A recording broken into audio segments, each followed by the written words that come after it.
Here. Present. Here. Present. Okay. Our first report tonight is going to be Cedar Creek Combined School.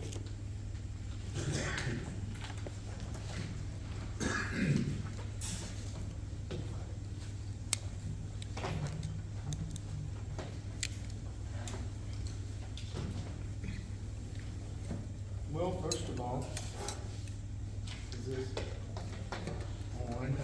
Test, test. Thanks for giving me a chance to present tonight.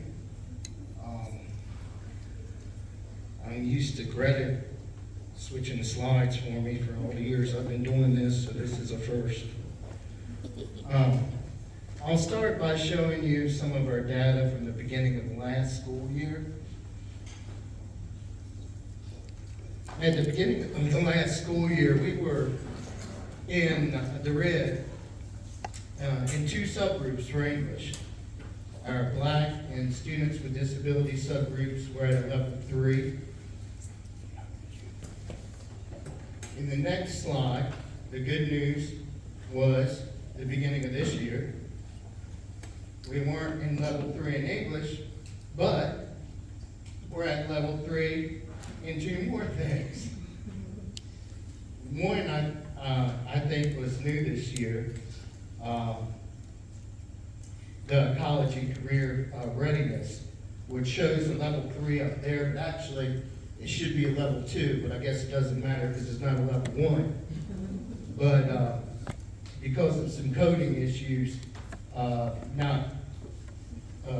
they weren't realized. I think Kim Ferguson, when she came into the position, pointed it out to some people. I was hoping it would get us to level 1, but it didn't. But just so you know, that should be yellow, not red.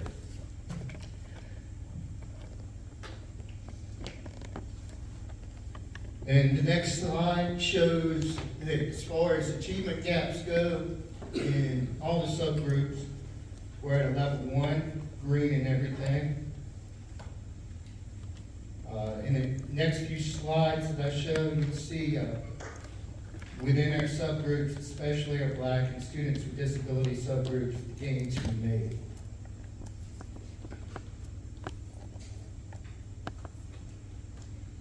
Overall, for the past 3 years, you can see the progression. In 2019, keep in mind that was before COVID, so COVID happened. And then we go to 22 and 23. And this is what I was talking about with our gains in the Black subgroup. The previous year we were at 50. Last year we bumped it up to 77, so that's a gain of almost 30 percentage points.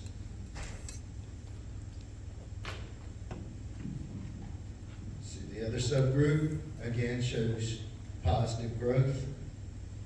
Here again, with our students with disabilities, it's almost a gain of 30 points from 22 to 23. Overall, our reading performance compared to the state and the division compares quite favorably, as you can see.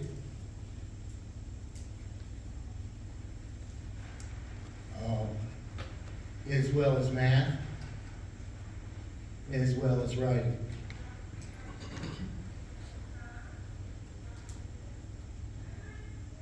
Now, these are the individual pass rates, percentages over the past 3 years that are highlighted.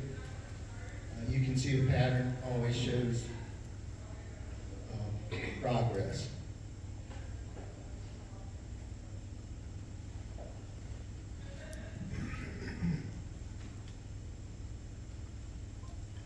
So, before we go on to some areas that we need to work on, the 2 that I mentioned at the beginning of the presentation, just to let you know some of the things that we did to make those gains in those scores, those 30 points, or almost 30, 27 points in those subgroups.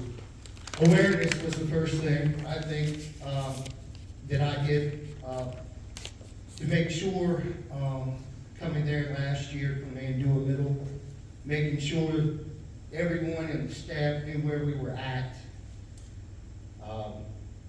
Having teachers know their students, identify with their students, identify the students in the classrooms that were performing in those subgroups below the satisfactory level they needed to. Some interventions were set in place. Probably the most important one, I think, that made a difference. Together they were all important, but one thing that we did was set a specific time each morning for students to work with an individual English teacher and also to work on the Lexia program. Again, this kind of goes along with awareness. We emphasize the importance of relationships. I gave all the probationary teachers a book called What Great Teachers Do Differently by Todd Whitaker, which has many examples of how successful teachers handle challenging students and situations. Very practical. But overall, I think the key to improvement was just looking at the staff in the building and putting the right people in the right place, looking at the needs that we had and matching them to the best people and the best resources. Now, moving on, we look at attendance. That's the first area that we have been identified as a level 3 for this year. Chronic absenteeism, things that we're doing to try to help with that. We created an 8-member team that meets weekly. Together, they review the attendance report generated from Power School. It shows time, blocks missed, whole days missed. For students in each grade level, everyone has a grade level assigned. Everybody has a responsibility. We are also emphasizing the importance of attendance by way of teacher-student conversations, teacher-parent contacts, morning, afternoon announcements, letting students and parents know what resources, opportunities are available to make up missed seat hours in high school or missing assignments in middle school. These resources and opportunities include after-school tutoring, Saturday school, by the way, which we've had an increase in attendance the last 2 sessions. Considering our school's population, we've been doing pretty well with that.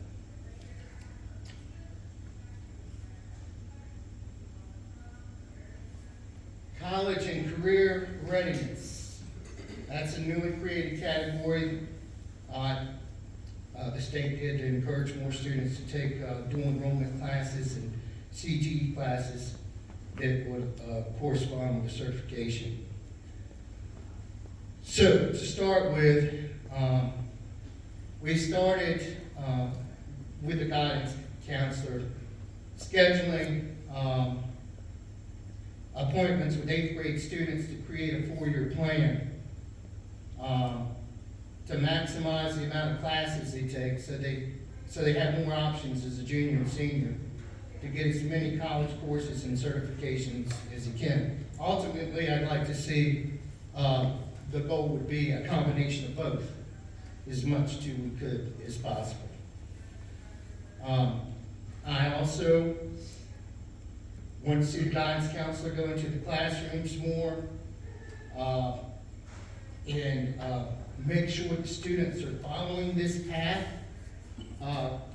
the plan that was given to the students. Make sure they're following the path, make sure, not just following it, but to make sure, and as a team all together, not just the guidance counselor, but the teachers, myself, Ms. Dickerson, make sure that the process is finalized to the end. Make sure that our students graduate with as many college courses and certifications as possible. With that 80% counseling, the guidance counselor now can create a better master schedule to meet the individual student needs and to show students how classes scheduled can benefit them. For example, PowerPoint skills are a great way to present in a college dual enrollment class.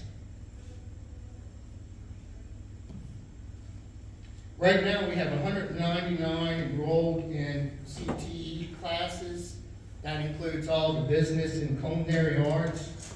We have 57, these are high school students, 57 high school students in 13 different classes for dual enrollment.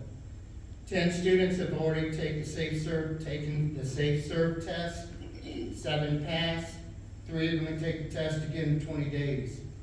They're going to use Saturday school and after school to help prepare for that test. Now, okay. Now, before I will end the presentation, I just want to share with you some pictures of our students. But before I do that, I just want to say thank you for poke myself in the eye with the microphone. But before I do that, I want to say thank you to the board for letting Ms. Dickerson come over here to the high school. She's been a real asset, and I appreciate it. To end, we'll look at these are some of our 9th grade students. This started in 7th grade. Is an initiative with the board. They visit colleges. This in particular is Old Dominion. They will get a certain amount of money set aside when they graduate to go to college, and this program actually helps them get a chance to experience this. I think we've had it before. Ms. Dickerson, that's ERA program. I think we've had that before, but it was a long time ago. So we've come a long way since then. So it's improved and gotten a lot better. It's a good opportunity for kids. Again, these are pictures of GEAR Up. That's our pep rally to the left that we had this year. The Oyster Festival in the middle. And to the right, some students that are dressed up for our Spirit Week. Our volleyball team had a great year. They won the district. You can see them in action there. The young lady to the right is All-District Player of the Year. She's only a sophomore. She's not a junior. Olivia junior. What is junior? Junior. Is she a junior? Well, sorry. I was hoping she was a sophomore. Okay. Whoa. And that's our homecoming dance. That's our homecoming court in the middle.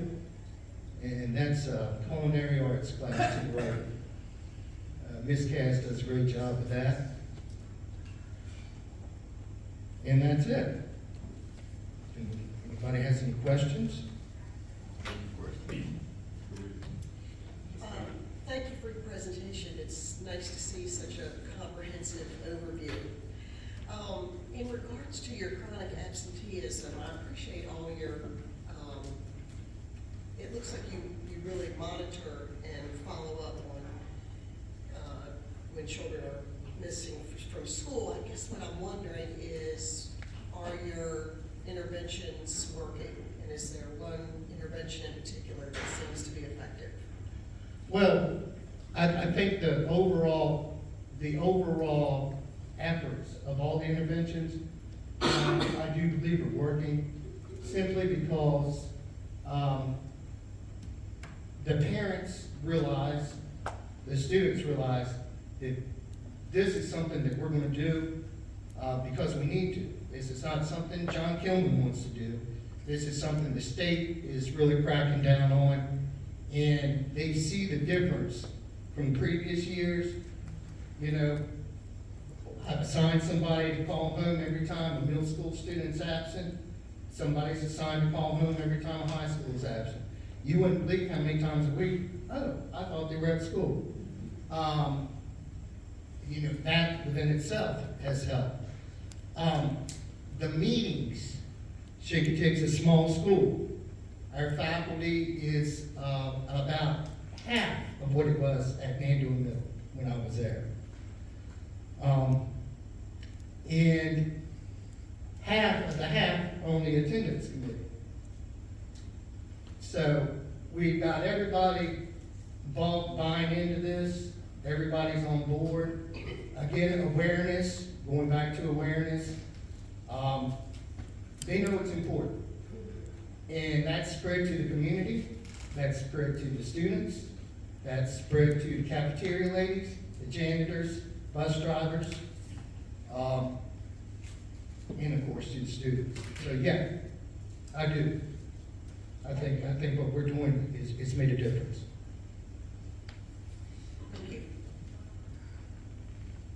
Anybody else? All right, thank you, Sabrina. All right, thank you. All right. Okay, the next presentation is gonna be from Chincoteague. I'm gonna let Greta handle this.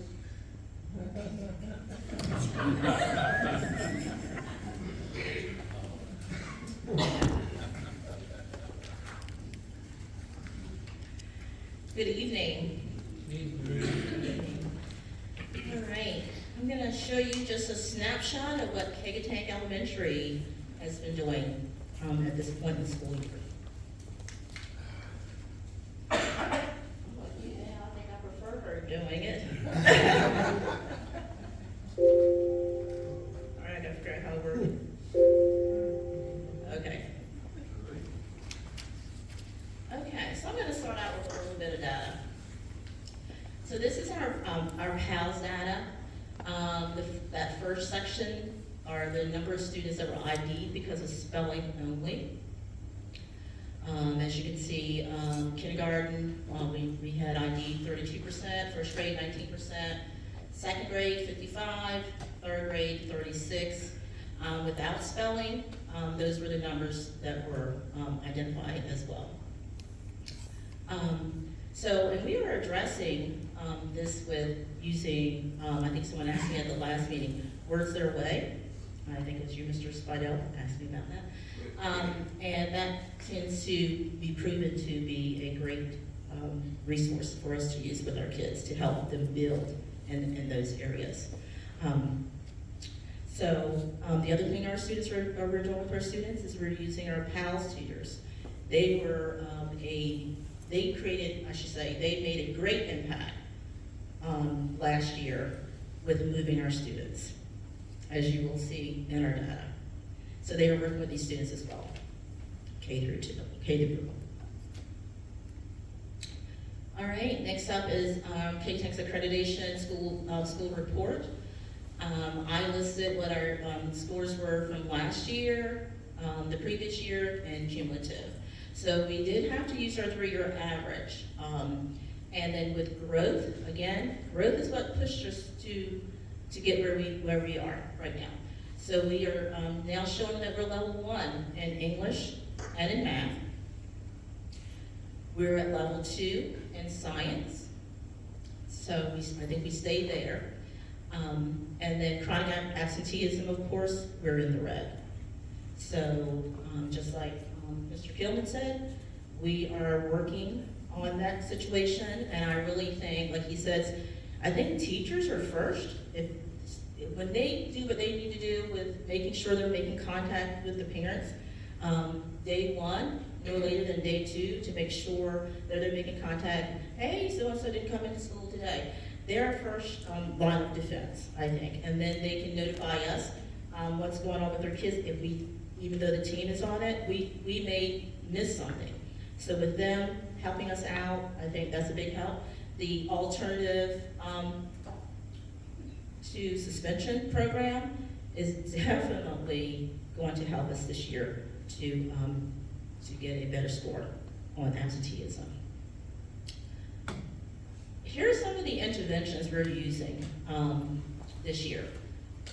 We do try to put in a lot of interventions to help move our students, especially our subgroups. We looked at the students' overall performances in the content areas, their state assessments. We're definitely using the small group remediation with our classroom teachers, our Title I staff, special education staff, our L teachers, and our PAL tutors again. For the Success Academy, we are focusing on those students who scored between 400 and 450 on their SOLs, and any students that are performing below their grade levels in grades 1st through 5th. I think last year we focused more for that program on 3rd through 5th. All right, more remediation. We're using computer-based interventions like the Alexia, which helps us monitor students' progress, Imagine Learning, Smarty Ants. Again, after-school programs, we're focusing on reading, math, and our STEM program with robotics. Some additional support that our students are getting because they need more than just the academic piece. We are so thankful that we have a mental health counselor on site, a social worker on site, a therapeutic intervention counselor on site, and a behavior specialist on site. So all these resources are what it's going to take to help our kids move forward and make the progress they need. Staff support. This year, because I have quite a few new teachers, 7 that are from out of country. Our teachers need a lot of support and just getting them acclimated here. So I didn't have the money to hire the coaches, so Title I are serving as they always do anyway, but even more so this year as coaches, and that they're co-teaching with their teachers and they're still performing their duties when they're coming in for the remediation piece. We have retired teachers this year. That has definitely been a godsend. And then also our special education compliance with helping our special education teachers as well. Teacher mentors, Ms. Evans has been there for us, helping our teachers through, getting them what they need. And then again, our teachers itself, our leaders are also providing their colleagues with extra support. Just making sure that we are just trying to be successful, giving the kids what they need. So here's some mid-year plans. We pretty much did the same thing last year, and I think it really helped. We had what we call Win Wednesday, which was a half day of remediation. We kind of sold that. This is similar to, I guess, what Nandua Middle School is doing. And that really helped. We did the after-school program, and again, the Success Academy, we're gonna be doing that again. The only thing that we're not gonna be doing this year would be the Breakfast Club. And that's because of having to check in our students. It kind of cuts into our morning time. So that's the only thing that we probably won't be doing this year. All right, so we have the STEM Lab, which is up and thriving this year. We have a instructional assistant, Ms. Young. She stepped in. She's been working all summer to get it up and running. We're using it as our 5th special this year. Everything she does is real world. Come and visit. She's doing a lot. Hands-on activities. So she's definitely incorporating the 5 C's: citizenship, creative thinking, communication, collaboration, and critical thinking. And again, it all falls under Blues, everything that they're doing.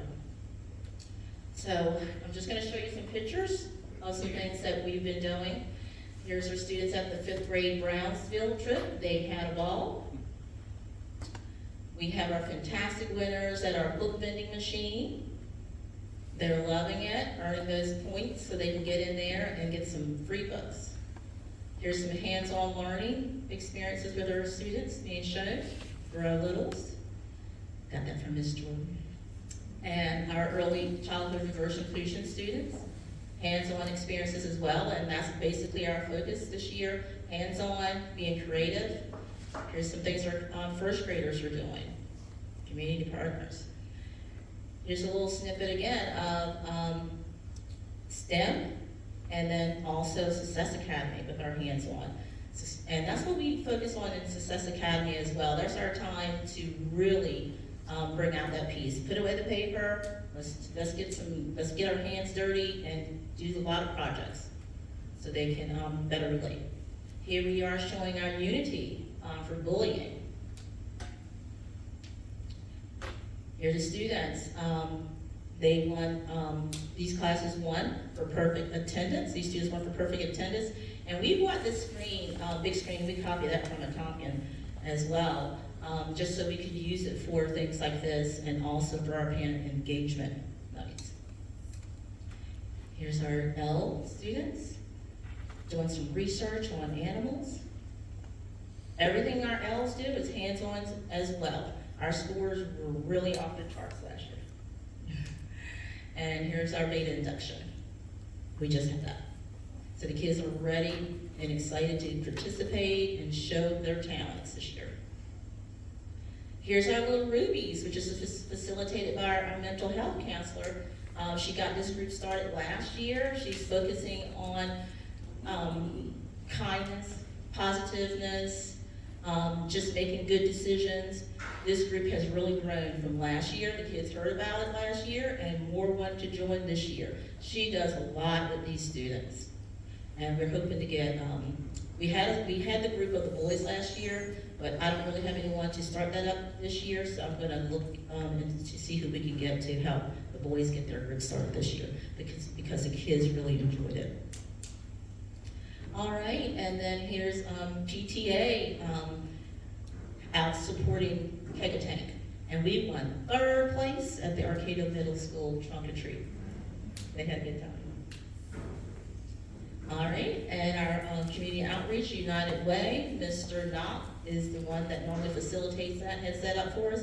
And I believe he was the top this year again. He always gets top numbers because he goes around and harasses all of us. He collected like $2,500 this year. And we are having a toy drive. PTA is having a toy drive. Donations are accepted until the 14th, so please, if anyone wants to stop by and help us out, we greatly appreciate it. All right, this concludes my presentation. So I just want to say thank you, and I believe a community who are well educated feels a sense of community, success, and trust, and it takes teamwork to make the dream work. Those are Ms. Tanker's words. Without it, we fail our students. We need and appreciate the support of our community and education partners, which is you. Thank you for all you do for our students. Do you have any questions for me? Just real quick, this is a very nice presentation.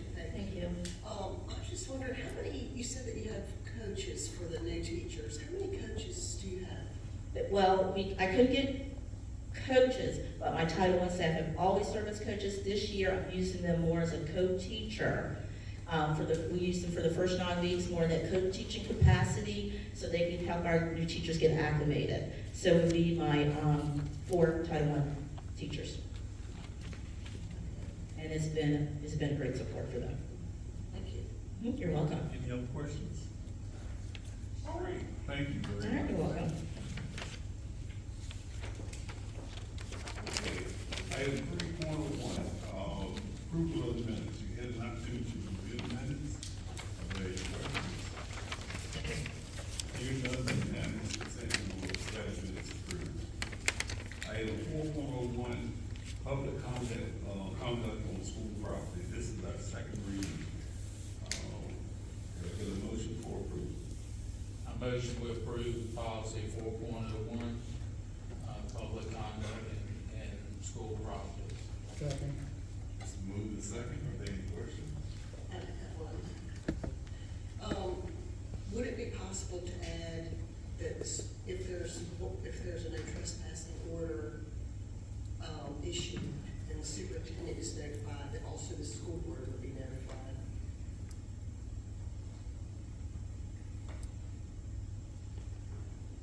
Anyone, you want to make that a motion or something? Wouldn't the, Can we add, okay, No, because the policy, what we're working on, Okay. right now, the policy as it is. We want to amend the policy. I make a motion that we amend the, current policy to add the school board members to be notified to the new trespassing order.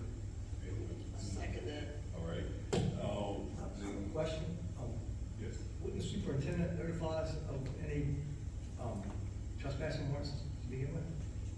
I don't think so. But right now, we have a motion on the floor for the amended, all in favor of amending this policy, say aye. Aye. Opposed? Nay. All right, now, we'll go back to the original policy. All in favor of the original policy? Say aye. Aye. Opposed? Nay. Nay. Motion carries. All right, calendar update, 5.01. Okay, good evening. Katie's gonna give you a copy of the complete calendar.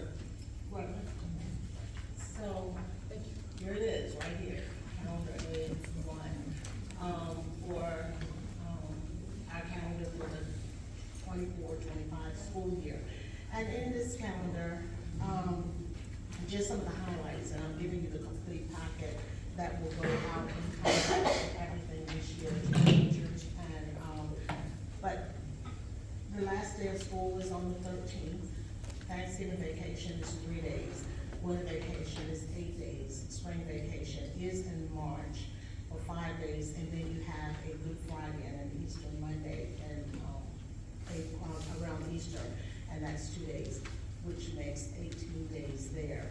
But as I said, if you look through, it resembles a lot of the same things that we have done before. The only thing that was basically different is separating a spring vacation from an Easter vacation. We still have our PLC days. Another feature in this calendar was that teachers would start, they would have open house on their Thursday all day, and then they would not come to school on Friday as an extra plus for them. They're only working a 191-day contract opposed to a 192-day contract. So I just want to give you an overview of the calendar. As you can see, there were 1,317 people who voted on the calendar. Any questions? Dr. Hall, Yes. please remind me of the graduation dates. I see it. Yes. I see it. They're on, look at your main calendar, the one that's all color coded and everything, and you'll see graduation is on, for Tangier is on the 13th of June at 6 o'clock. On the 14th of June, you have Shanklin Combined School at 9, Arcadia High School on the 14th at 11, and Mandeville High School on the 14th at 2 o'clock. So they're on Saturday and they're all on the same day. So Dr. Hall, is there anything that you would say to us? I think some of the comments that I saw was, as an example, giving grandparents having multiple grandchildren at different locations. Is there anything that you can say to us with regard to the? I think this is going to benefit grandparents that have kids at multiple schools, because just like the board members, you'll be able to get to all of those graduations the same day. The other thing with having them on a Saturday is that no one has to take off during the week to be able to try to make a graduation. They can come on a Saturday. Also, if, I know it's a limited amount of tickets that you will receive for graduation, however, a lot of people, a lot of families have family gatherings after graduation, so even though they might not be able to get there for the actual graduation, which they can still see it live stream, they will be there for the after graduation family festivities and things like that. So it kind of works out, because it's not gonna stop any grandparent from going to their child's graduation at Arcadia and their child's graduation at Shanklin. They're different times, and there's enough space in between to travel. They're different times. Any other questions? I have one, or a comment. So the graduations are all, except for Tangier's, all on Saturday. Are we expecting the teachers to attend? Because I have heard from several that they didn't really want to give up their Saturday for that. Well, that would be used as another day. They would use that day opposed to another day that they would have to use. Or we can always reimburse them for that day, for that hour, 1 hour that they would have to come. We discussed this with our building level administrators administrators, and these are the things that we will work out. But yes, we have a graduation, it's like graduations across the state of Virginia or the country, teachers come on graduation day. So, but remember, a lot of our teachers don't come when they're at night during the week, so. That should make a difference. Any other questions? All right, question. I have had concern, people saying about the time after graduation and being able to stay some to celebrate at one and then be able to get to another. Can we look at how it works this year and then adjust times as needed? If 9, 11, and 2 are not enough time, then we can look to change the start times Sure. to get a little bit We extra will work with time. administrators on that, but, like I said, we put enough time in between, and usually after you have some people that will go to 2 graduations or 3 graduations, but not that many, but we can always look at, nothing's carved in stone. The first year, we'll look at it and see how it works, and then after that, we can look and see if we need to push back the time, move up the time, or something like that. I mean, I'm just, No, that's if not- graduations last a certain amount of time, will they have time to actually meet with people after graduation and maybe get to the next one in time? And remember, they have a And limited that's number. why we need to maybe just keep in mind, look at this year and then adjust times hopefully if needed, if it needs a little bit extra time. That's not a problem. But remember, they're gonna also keep their limited number of people that'll be able to attend the graduations also. Any other questions? I had a question about, the Success Academy, because I don't see it on here, is that something that we're gonna continue? Money runs out this year. Okay, so that's why it's not on here? Okay, and the other thing, I just wanted to make sure, for the record, that we are in compliance in terms of hours and seat time and all that? Yes. Okay. 180 days, everything is like it's supposed to. Okay. We no longer use an hour. It's Okay. it's in compliance. All right, can we get a motion to approve, calendar 8, that option Okay. Motion to approve option A for the school calendar for 2024, 2025. Second. A? Moved and second, all in favor? Aye. Opposed? Motion carries. Item 5.02, food service update. Drawing the seat. Good evening. I'd just like to share a brief recap of the home delivery summer meal program that we launched this past summer. I just want to share a little bit about how things went, things that went well, things that didn't go so well, and maybe hopefully we can look at doing it this coming summer as well. So just a recap, since it's been a while since I introduced this to you guys, Accomack County qualified under USDA's non-congregate meals waiver in spring of 2022. Accomack County Schools was determined as eligible for free non-congregate meals. Basically what that means is in the past, we had just done summer meals within the school buildings during academic summer school. But a lot of school districts, including us, there was a major problem where parents, families could not come to pick the meals up. And that was something that I saw that we could improve upon. So when I saw this non-congregate waiver approved especially for Accomack County, I said, okay, I need to jump on this and research how we can get food to as many families in our county as possible. So what we did was we developed a plan and a program that would optimize the waiver to its full potential. As far as I was concerned, optimizing the waiver would be serving 1,000 families was the goal that we served in normal summer school. And we did that, and I will jump into more of those numbers as I go. But a lot of the questions we had from parents was, where's my child's next meal gonna come from? You know, you don't want parents having to worry about that when school's not in session. And we know that's a common problem around the country because food prices are rising. It's really hard for families to have access to healthy food through the summertime.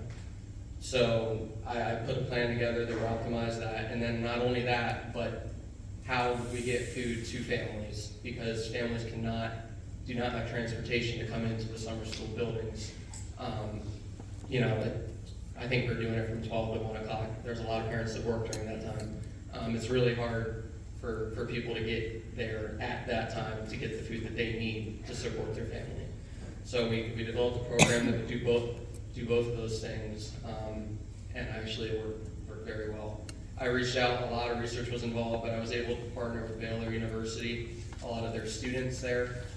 Food for Good, No Kid Hungry Virginia received a $50,000 grant to start this program.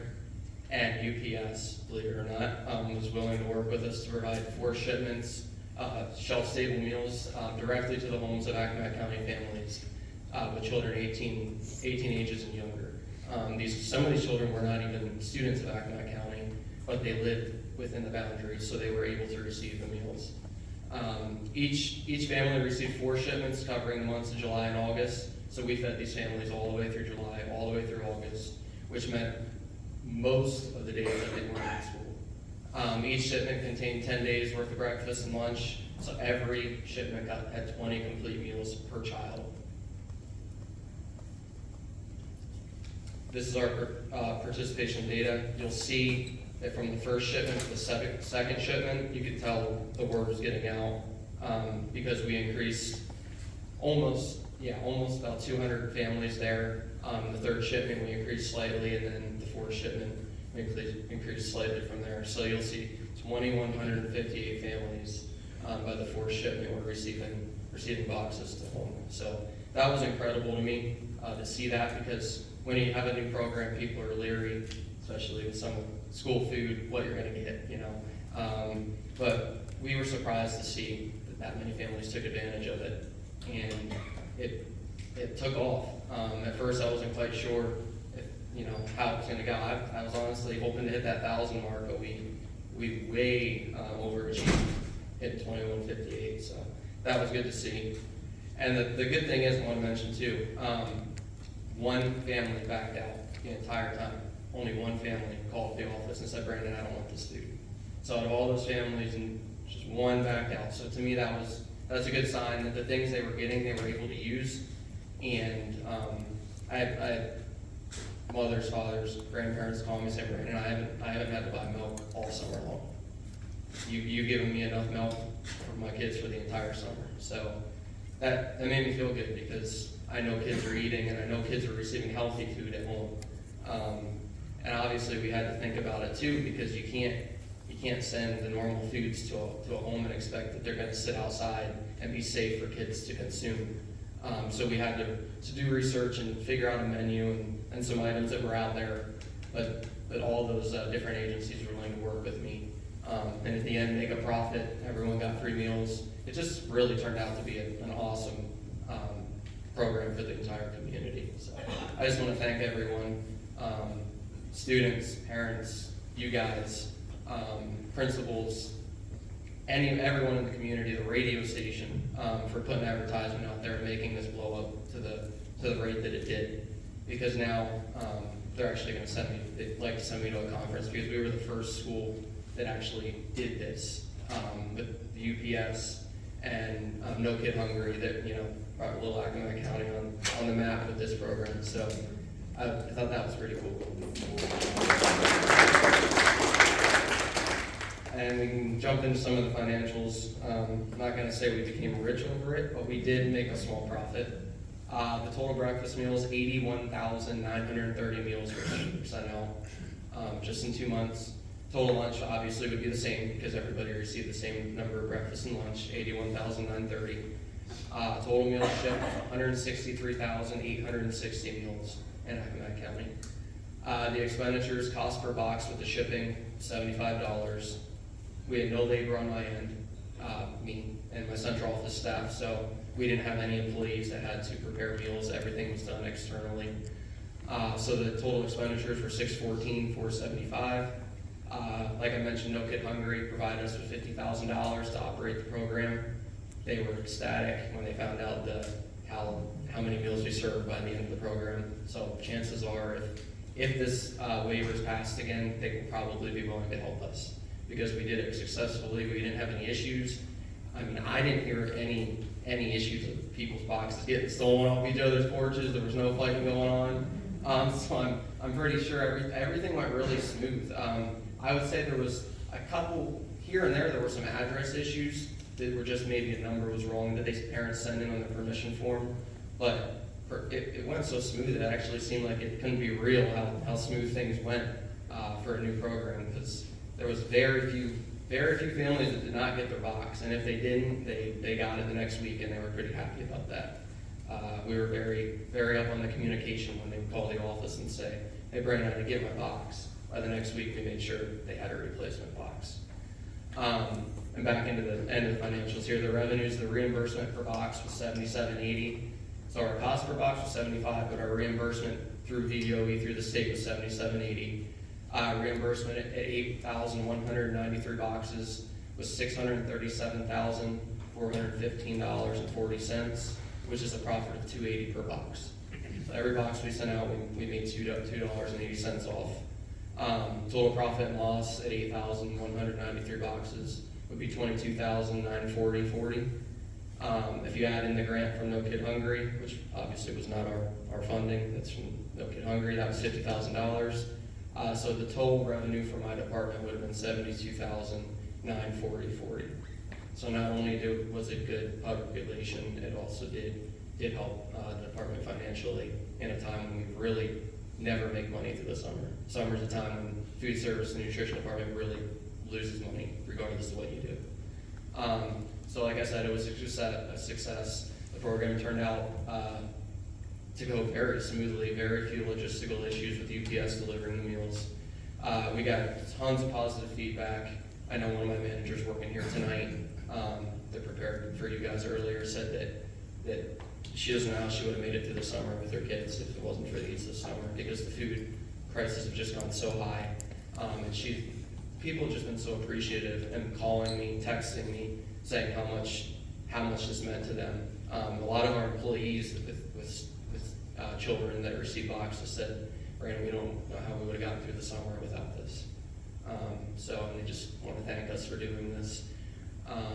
And it was labor-free. The central office staff, me and my two secretaries, that's the only labor we had to provide the small profit. And the goal is if USDA, which I'm going to really push for this, if USDA will relaunch the non-congregate waiver for next summer, I would love to do the program again, because it's just a no-brainer for Accomack County. So, and I just want to show you a few pictures of a lot of food. These are some pictures. This is from one of our employees. This is just one box. So there was barbecue chicken box, there was a pizza box. These are some of the applesauce, juice, shelf-stable milk, just things. Obviously, they're not the most ideal products, but they are shelf-stable. And when you're doing a program like this, your options are so limited because you have safeties first. So we wanted to we made the meal patterns, we made everything work, but like I said, families were really very appreciative of it. All right. So we want to commend you and your team for providing much needed service.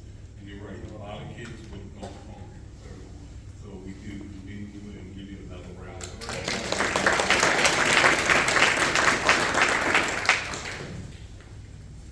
Okay, item 6.01, superintendent's report.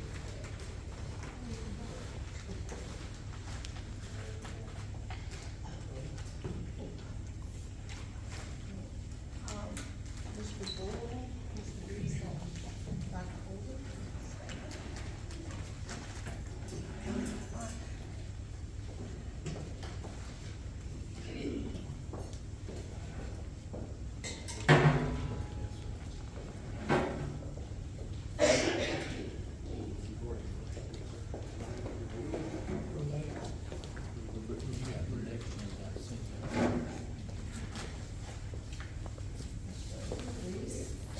Okay, Mr. Reese. Am I good? Yes, I'm first. Yes. Gary Reese, Accomack County School Board, 2018 to 2023, and appreciation for outstanding leadership. On behalf of the students and staff and parents, we want to say thank you for your hard work, your dedication, and your service. Thank you.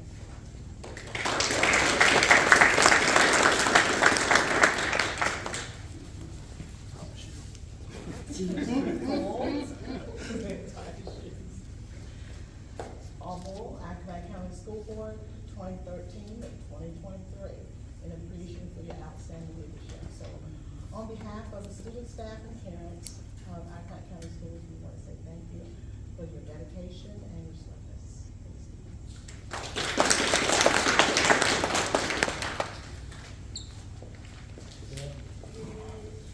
And Dr. Ronnie E. Holden, Accomack County School Board, 1991 to 2023. Wow. In appreciation for your outstanding leadership. On behalf of the students, staff, and parents of Accomack County Schools, we truly want to say we appreciate your dedication for all these years and your service. And you will all three of you will truly be missed. Thank you.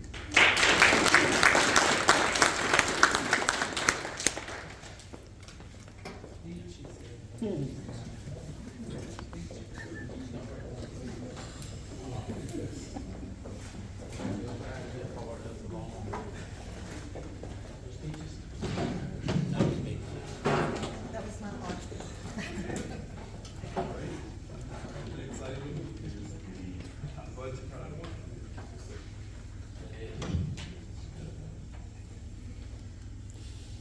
Okay.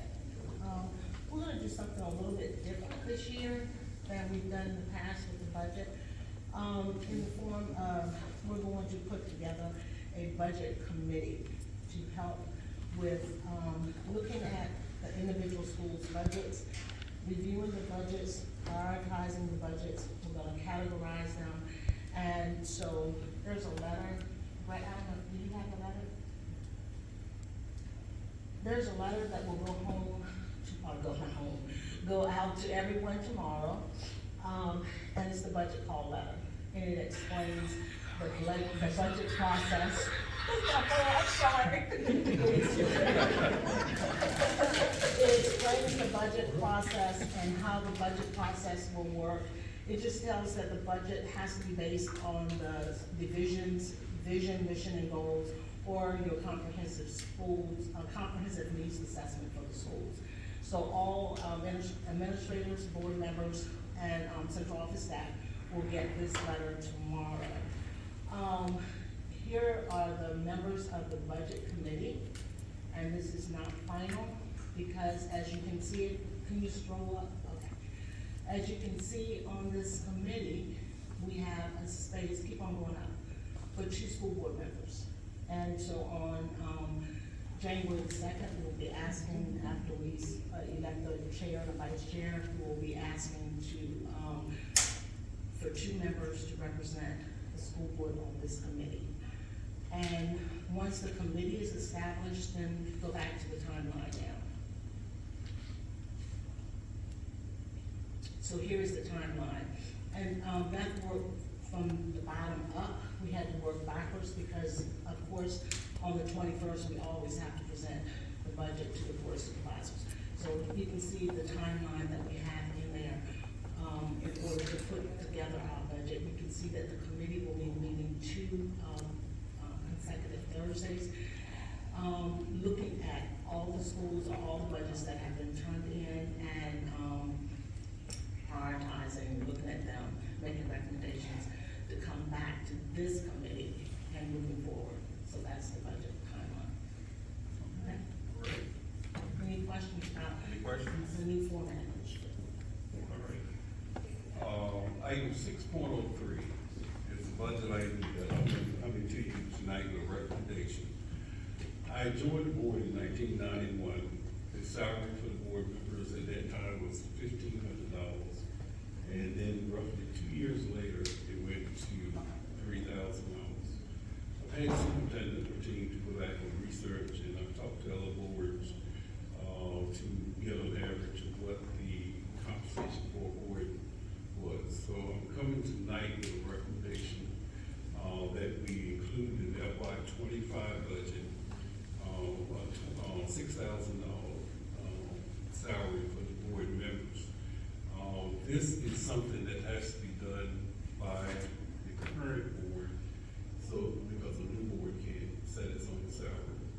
So I am making this recommendation to this board that we would include in the FY '25 budget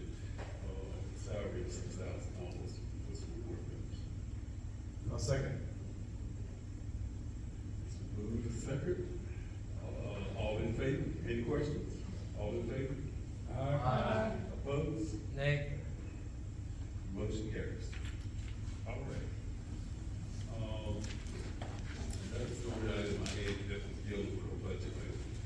Okay, item 7.1, adjourn to closed meeting. Board will adjourn the closed meeting as allowed by section 2.2-3711